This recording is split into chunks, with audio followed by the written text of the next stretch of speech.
Batam ini pasti jadi game changer-nya lah ekonomi Kepri ke depan. Betul. Ke depan sebaiknya kita tidak hanya bicara angka pertumbuhan ekonomi, tapi bagaimana kita mengolah struktur penguatan pertumbuhan ekonomi. Pondasinya ya. Pondasinya. Dan baru kita bicara bagaimana pertumbuhan ekonomi bisa memberikan trickle down effect ke bawah. Ya. Ke masyarakat sebanyaknya. Nah, lebih jadi berbicaranya pada pemerataan ekonomi. Pemerataan ekonomi. Makanya ke depan kita yakin investasi terus berkembang. Itu yang di Bintan kan 30 triliun tuh masuk. Sekarang udah mulai kerja lagi sampai ke Enggot. Enggot itu produk akhir. Itu pasti nanti mendulang pertumbuhan ekonomi tinggi. Makanya tugas pokok kita lain ke depan memperbanyak pendidikan vokasi untuk mempersiapkan anak-anak kita bisa mengisi pasar-pasar kerja itu. Kebutuhan kerja nanti. Nah, kita provinsi sudah concern lah untuk itu. Makanya kemarin kita resmikan gedung workshop pelatihan tenaga kerja di Karimun. Alat-alatnya kita minta sama Menteri Tenaga Kerja. Bu Menteri juga kita dorong udah membangun itu yang balai latihan kerja baru yang multipurpose di kondisi Kabil. Saat ini belum begitu match dengan kebutuhan industri. Benar.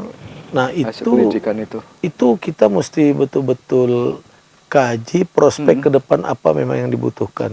Kalau welder masih kurang kita perbanyak itu. Tapi kan kita mendidik orang dengan pendidikan vokasi tidak hanya sekedar bagaimana dia jadi pekerja.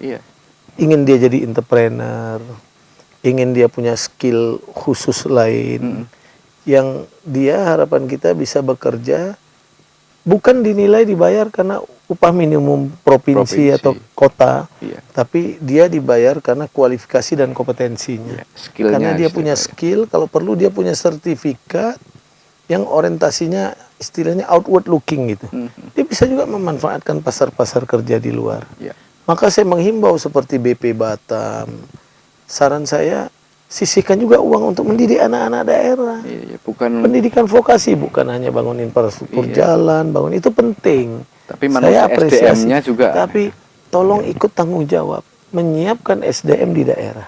Karena uang kita terbatas. Gitu. Kalau ini kan kita sama tarik juga ya Pak ya. Benar. Dan itu juga adalah insentif. Betul. Buat pelaku investasi. Orang selalu berpikir insentif itu hanya dalam bentuk fiskal. Padahal insentif dalam bentuk pelayanan birokrasi, penyediaan lapangan kerja, infrastruktur, itu semua insentif.